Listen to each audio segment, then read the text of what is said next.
Hello, all you beautiful people out there. If you're new to my channel, welcome. Why don't you go down and hit the subscribe button and ring the bell so you don't miss any episodes. For my fans and subscribers, welcome back. I really do appreciate you.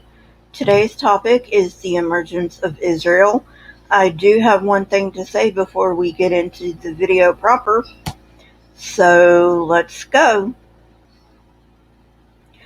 I generally try to differentiate between when I use cult in the anthropological sense of the word and when I use cult in the modern sense of the word.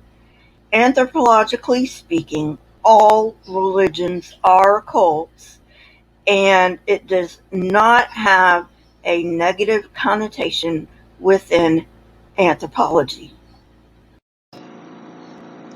Ideology, cult, and art are difficult to discern from just material culture, but we can see these aspects by the 10th century.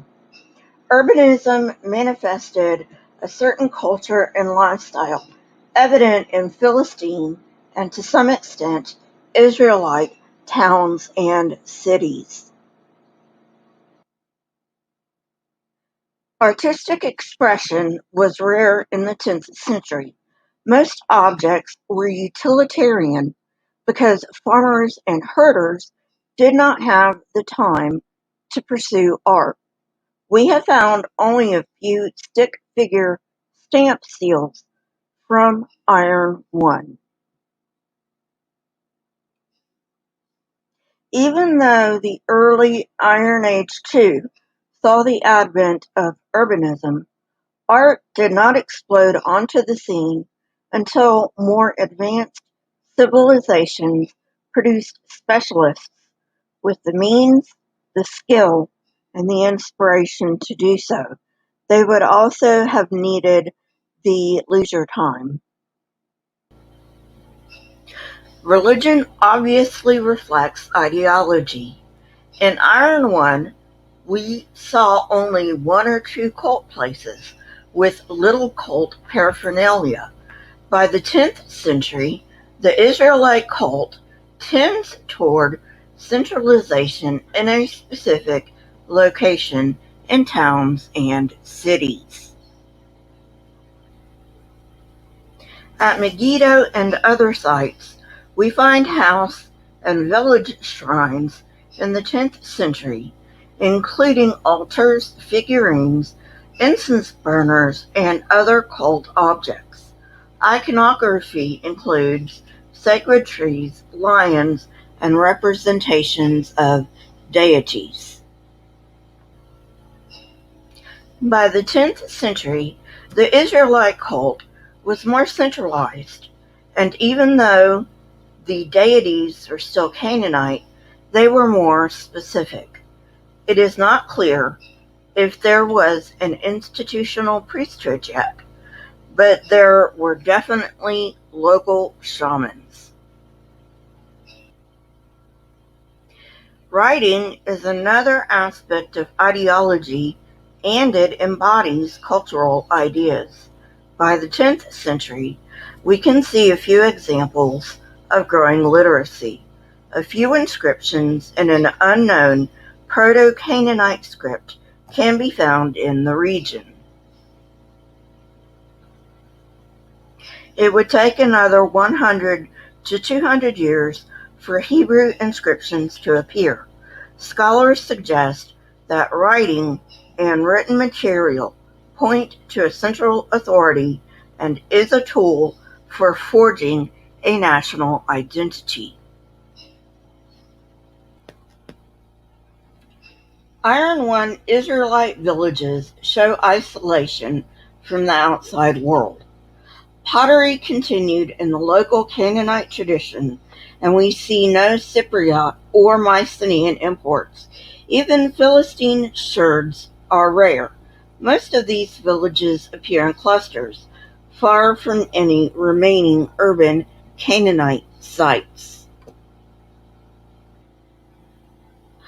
One of the sources I'm using for this video, Living Judaism, the complete guide to Jewish belief, tradition, and practice does not allow for the not only possibility but the almost probability that Moses, Joshua, and the others did not exist. This book was actually written by a rabbi, and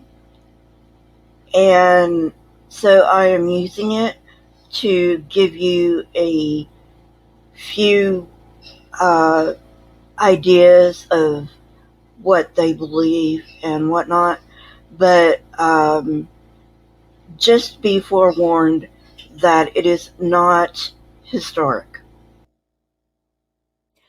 Judaism gives two very clear declarations about God. The first is, in the beginning, God. So they assume that God exists. The second one is found in Deuteronomy 6:4. This states, "Hear, O Israel, the Lord is our God, the Lord is one." It has become such an integral statement of belief that it is actually one of the central prayers of worship. But what exactly does "the Lord is our God and is one" mean? This may actually seem like a simple phrase in English, but in Hebrew one has several meanings, and each of these meanings is used here. The first meaning of the word one is unique. It was understood that other nations worshipped a variety of gods. However, the Jews believed that they worshipped the one true, unique God, that is, Yahweh. One is also singular. Many nations had many gods that were co-equal, or they would worship one God as head over all the other gods, which is known as henotheism. But Judaism held that Yahweh is the only God. The Hebrew tradition also holds one to be a mathematical formula. So Yahweh is one, not two or three or four, and not zero. This means that the Jews do not hold to the Trinitarian doctrine, and they do not believe in God. So, with the presupposition that God exists, Judaism concerns itself not with proving God exists, but rather with who God is, what God does, and what the relationship between God and humans is and can be in the future. The truth is that we don't yet know what the real story of Judaism is. However, we know that the Bible is not historical in many places, including Abraham, Isaac, Jacob, Joseph, Moses, and the like. Hopefully I will be getting into this in future episodes. However, it is very likely, since we have no record of any book of the law before the reign of Josiah, that Josiah or someone in his entourage wrote the book of the law. We must also keep in mind that the Pentateuch has been highly, highly redacted, and there is probably no way of putting together a quote-unquote original Pentateuch because of all the redactions. Well, friends, that's it for today. I hope you enjoyed it. If you did, hit that like button, press the subscribe button, and if you want to know when I come out with new content, hit the bell next to the subscribe button. My Twitter, Discord, email, PayPal, and website links are in the description, along with the sources that I used for this episode. Please leave comments in the comment section. They help the YouTube algorithm. Please also remember that I will be doing a comment of the week. Sometime this week will be my first one. The comment of the week will come from my edited videos like this one. If you wish to be in the running, please leave a comment. Keep learning and searching for truth. Here are a few videos from my library. If you have not watched them yet, go ahead and watch them and tell me what you think.